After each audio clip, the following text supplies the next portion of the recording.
Jumpa lagi para sahabatku terkasih dimanapun berada, semoga kita semua dalam keadaan baik dan sehat. Para sahabatku terkasih, sesi ini saya mengajak kita untuk melihat sebuah tema atau judul, yakni kesederhanaan Paus Fransiskus, teladan kepemimpinan yang patut ditiru. Para sahabatku terkasih dimanapun berada, dunia banyak belajar dari pribadi Paus Fransiskus.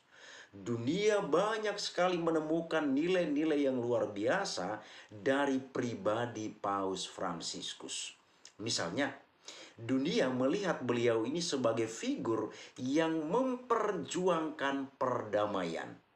Bahkan kita lihat dengan jelas perseteruan antara Israel dan Palestina. Beliau selalu menyerukan supaya terjadi perdamaian. Kemudian, dalam menjalani hidup atau menjalankan kehidupan sehari-hari, beliau selalu mengajarkan dan menanamkan kasih dalam diri setiap orang tanpa memandang itu agama mana, dari suku mana, kelompok mana. Kita harus membawa kasih kepada siapa saja. Kemudian hal berikut, beliau selalu mengutamakan kemanusiaan. Jadi kemanusiaan ini, nilai kemanusiaan ini begitu mendapat perhatian dari beliau ini. Karena apa? Beliau berprinsip sama seperti ajaran dalam gereja Katolik bahwa semua manusia itu di hadapan Allah, di hadapan Tuhan sama karena memiliki martabat yang sama. Maka kemanusiaan ini selalu menjadi perhatian beliau. Selain itu, beliau juga sangat menekankan toleransi. Maka lihat, ketika atau kemanapun beliau pergi, dia selalu bersahabat dengan siapa saja. Mau agama manapun itu, ya dia membangun relasi yang baik dengan orang-orang itu. Agama bukan menjadi sebuah penghalang dalam membangun relasi persahabatan atau membangun sebuah hubungan yang baik. Itu yang kita temukan dalam diri beliau ini. Dan juga termasuk kesederhanaannya. Beliau ini sungguh sangat sederhana para sahabatku terkasih. Maka ketika beliau ini meninggal dunia, begitu banyak muncul ucapan turut berbelasungkawa. Demikian juga orang-orang terkagum-kagum dengan kesederhanaan yang dimiliki oleh beliau ini. Banyak yang menyoroti di sana jam tangannya, sepatu yang digunakannya, uang yang ada di kantongnya, dan bermacam ragam. Dan hal-hal itu sudah saya angkat juga, kita bisa lihat di layar kita ini. Kesederhanaan ini bukan sesuatu yang dibuat-buat, tetapi lahir dari dalam dirinya. Maka kita lihat dalam penampilannya memang ya bukan sesuatu yang dibuat-buat, tetapi memang itu lahir dari dalam diri beliau itu sendiri. Dan ini kita lihat dengan jelas ketika beliau ini berada dimanapun, kesederhanaan ini selalu dibawanya kemanapun. Para sahabatku terkasih, mari kita lihat dulu beritanya. Nanti saya akan memberikan beberapa tanggapan penting untuk kita. Dikutip dari liputan6.com, Paus Fransiskus, pemimpin gereja Katolik yang wafat pada Senin tanggal 21 April 2025 di usia 88 tahun, meninggalkan warisan yang begitu menginspirasi dalam hal ini kesederhanaannya. Kepergian Paus Fransiskus meninggalkan duka mendalam bagi umat Katolik dunia. Namun, kesederhanaan yang menjadi ciri khasnya sepanjang hidup, bahkan hingga rencana pemakamannya, akan selalu dikenang. Sikap ini terlihat jelas dalam berbagai aspek kehidupan Paus, mulai dari tempat tinggal hingga cara beliau berinteraksi dengan sesama. Di layar kita sudah saya tunjukkan tempat tinggal Paus itu, kamar tidurnya begitu sederhana. Maka kemarin para netizen itu memberi komentar di TikTok dan juga di YouTube, saya perhatikan, ya ampun, orang sekelas Paus, tempat tidurnya, kamarnya begitu sederhana. Sementara kita sudah bagus, kita masih merasa kurang bagus. Itulah yang terjadi, itulah komentar yang disampaikan oleh para netizen. Nah, kita lihat dalam kunjungannya ke Indonesia pada September 2024 yang lalu, ia menggunakan pesawat komersial dan mobil Toyota Innova Genix. menolak kemewahan dan keistimewaan yang biasanya melekat pada jabatannya. Seorang sekelas paus ini kan pejabat dunia, tapi beliau menolak hal-hal yang mewah dan menggunakan hal-hal yang kami sebutkan ini. Kesederhanaan ini juga terlihat dalam penampilannya. Ia dikenal mengenakan sepatu hitam sederhana. Lalu di sini Uskup Agung Jakarta Kardinal Ignatius Suharyo mengungkapkan kekagumannya pada kesederhanaan Paus Fransiskus. Kardinal Suharyo menceritakan bagaimana Paus selalu menyambut para uskup dengan hangat dan penuh kesederhanaan. Bahkan datang lebih awal untuk menyapa mereka. Sikap egaliter dan rendah hati Paus ini juga terlihat saat beliau bergabung dengan para kardinal lainnya dalam jeda minum selama pertemuan.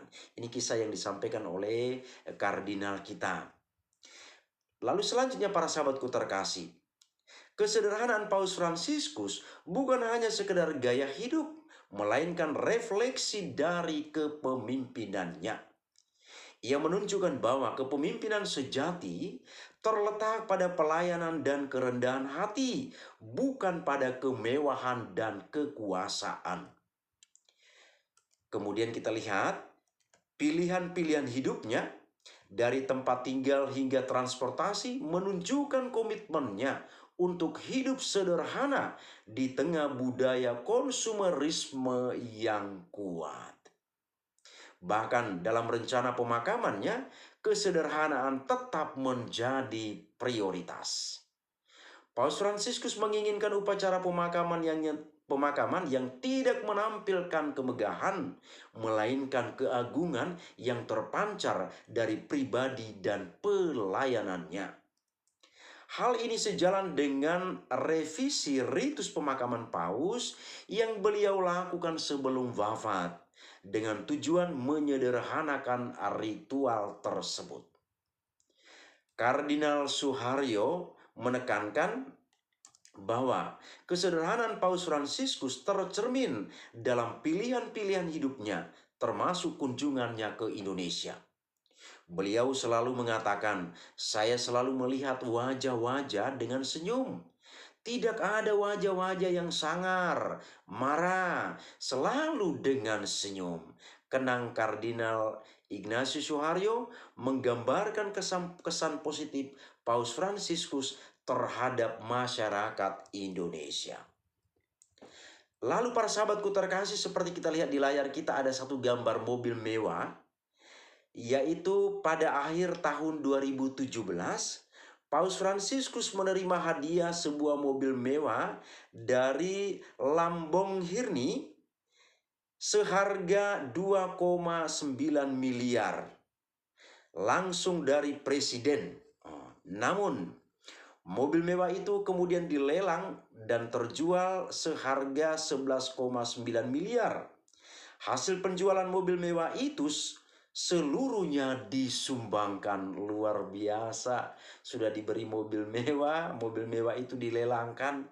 Kemudian biaya dari mobil atau harga lelang dari mobil itu disumbangkan para saudaraku. Kita lihat di sini. Sebanyak 8,1 miliar disumbangkan untuk membangun kembali desa dan kota yang dihancurkan ISIS di Irak.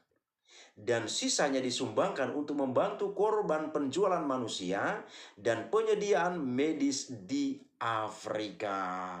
Luar biasa para sahabatku terkasih. Sudah dikasih mobil mewah itu tidak digunakannya, tapi dilelangkan lagi mobil itu. Lalu hasil dari lelang mobil itu dibagi-bagikannya lagi, bukan untuk dia yang pakai. Ini toko yang sungguh sangat luar biasa para sahabatku terkasih. Maka beberapa komentar saya atas berita ini. Pertama, kesederhanaan Paus Fransiskus menjadi inspirasi bagi semua umat manusia. Maka kita lihat kemarin ketika beliau meninggal, begitu banyak orang memberikan komentar positif, dan komentar itu datang dari berbagai agama, dari lintas agama. Teman-teman kita Muslim mengatakan, saya terharu, saya sedih, saya kehilangan figur, kehilangan panutan, kehilangan seorang bapak. Teman-teman kita dari Hindu, Buddha, kemudian dari agama-agama lain juga mengungkapkan hal yang sama. Apalagi dari Katolik sendiri yang mengalami bahwa beliau adalah bapaknya. Jadi ungkapan ini muncul dari mana-mana, menunjukkan bahwa beliau ini memang seorang tokoh yang betul-betul menginspirasi banyak orang. Banyak hal kita pelajari dari beliau ini, teristimewa kesederhanaan yang dia miliki. Seandainya tadi beliau tidak memikirkan kesederhanaan, ketika mendapat mobil itu, ya beliau pasti akan menerima dan menggunakannya. Atau setelah dilelangnya, uang itu akan digunakannya. Tapi apa yang terjadi di luar pemikiran kita? Ini sesuatu yang luar biasa para sahabatku terkasih. Komentar saya yang kedua. Ketika kunjungan beliau ke Indonesia, muncul berbagai pemberitaan. Ada yang mengatakan ini di media sosial. Kesederhanaan Paus Fransiskus menjadi teguran bagi pejabat Indonesia. Dalam hal ini, kalau menurut saya oke-oke saja. Karena mengingatkan gaya hidup para pejabat selama ini biar lebih fokus memperhatikan rakyat Indonesia. Ini hal baik. Jadi kemarin berita yang luar biasa bahwa kesederhanaan ini sebagai tamparan bagi pejabat Indonesia dan lain sebagainya. Itu yang disampaikan oleh media-media ketika beliau ini berkunjung ke Indonesia. Tetapi saya juga perlu menambahkan bahwa kesederhanaan Paus Fransiskus hendaknya menjadi refleksi kritis bagi Gereja Katolik Indonesia. Kesederhanaan Paus Fransiskus hendaknya menjadi refleksi kritis bagi Gereja Katolik Indonesia.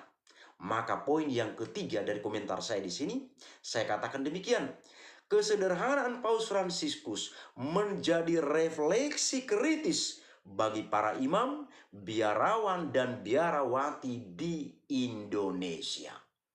Saya ulangi, kesederhanaan Paus Fransiskus menjadi refleksi kritis bagi para imam, biarawan, dan biarawati di Indonesia, teristimewa di zaman now ini. Teristimewa di zaman now ini. Tapi pertama, sebelum saya menyampaikan beberapa poin masukan untuk para imam, biarawan, dan biarawati, pertama kami mengucapkan terima kasih kepada para imam, biarawan, dan biarawati yang telah menerapkan kesederhanaan dalam hidup dan bisa dari itu memberikan inspirasi bagi umat yang ada di sekitarnya. Jadi kami juga mengucapkan terima kasih bahwa banyak juga imam, biarawan, dan biarawati betul-betul mempraktikkan kaul kemiskinan, menerapkan kaul kemiskinan. Dan dari kesederhanaan yang mereka tunjukkan menginspirasi umat yang ada di sekitar mereka.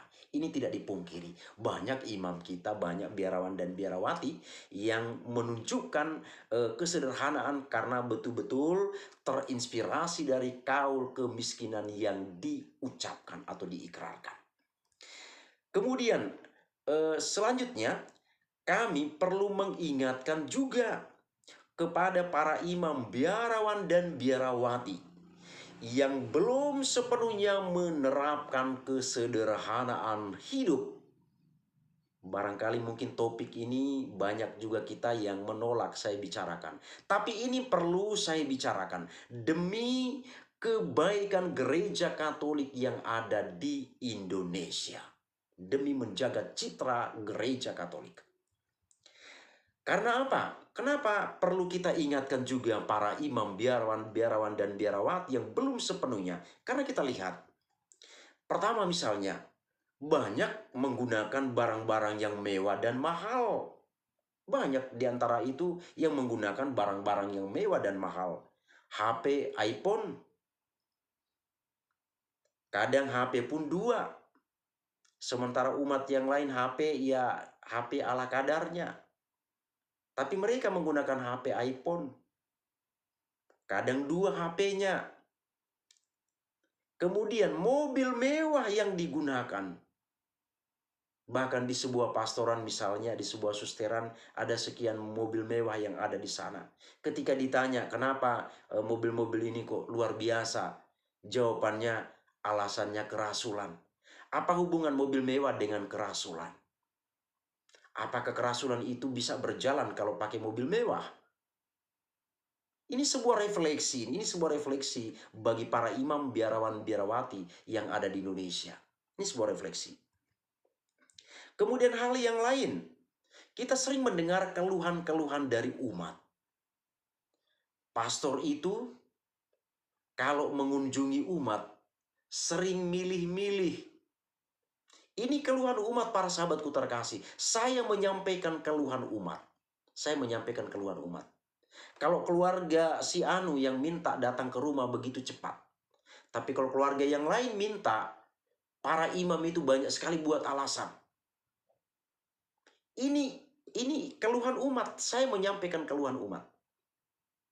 Keluarga A meminta datang begitu cepat. Keluarga B, C, sampai Z itu kalau minta datang, begitu banyak alasan dibuat.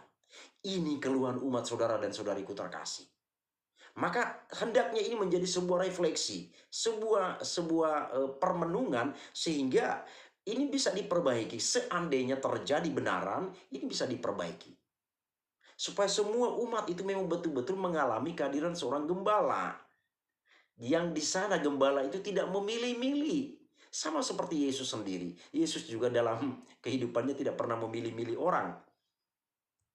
Kemudian, kadang juga para imam, ini teristimewa yang berkarya di paroki, sibuk sekali bicara tentang kolekte. Sibuk sekali bicara tentang kolekte. Saudara dan saudariku terkasih, teristimewa para imam. Dalam hal kolekte, cukup diberi kesadaran mengingatkan umat-umat kita. Misalnya kita mau melakukan sebuah pembangunan, cukup diberikan seruan, diberikan himbauan. Jangan setiap kali khotbah di dalam gereja kolekte terus disinggung. Khotbah bukan khotbah atau homili bukan untuk bicarakan kolekte. Khotbah atau homili itu membicarakan sabda Tuhan yang didengarkan pada saat itu. Bukan selalu setiap hari Minggu bicarakan tentang kolekte. Artinya ini agak keluar dari homili itu sesungguhnya.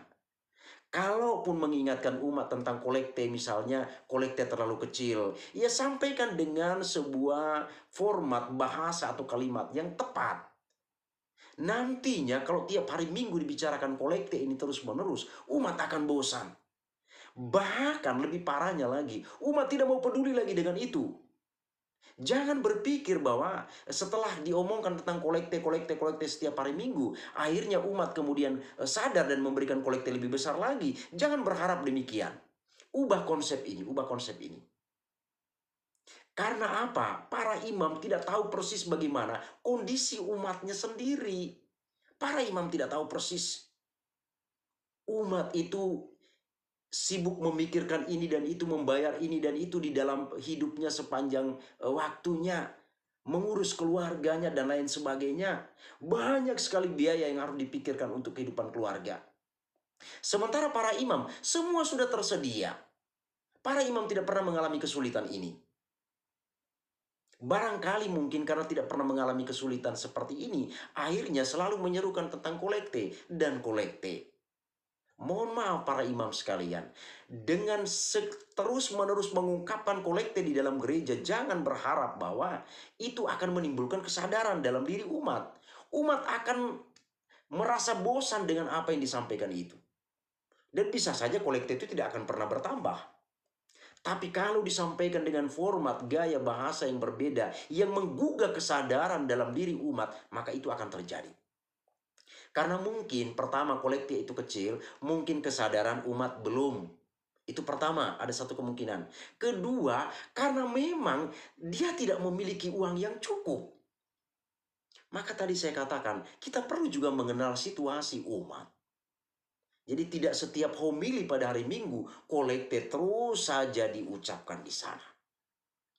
Maka tadi saya katakan ini menjadi sebuah refleksi kritis bagi para imam dan juga biarawan dan biarawati dari kesederhanaan Paus Fransiskus yang telah ditunjukkannya kepada kita. Dan komentar saya yang keempat, Paus Fransiskus adalah seorang Katolik sejati. Mengapa? Karena meneladani kemiskinan dan kesederhanaan Santo Fransiskus dari Asisi yang meneladani kemiskinan dan kesederhanaan dari Kristus Yesus sendiri. Demikianlah yang dapat saya sampaikan para sahabatku terkasih. Ini berupa sebuah refleksi, sebuah kritikan yang baik, membangun. Kiranya kita bisa lebih baik lagi ke depannya. Terima kasih, Tuhan memberkati.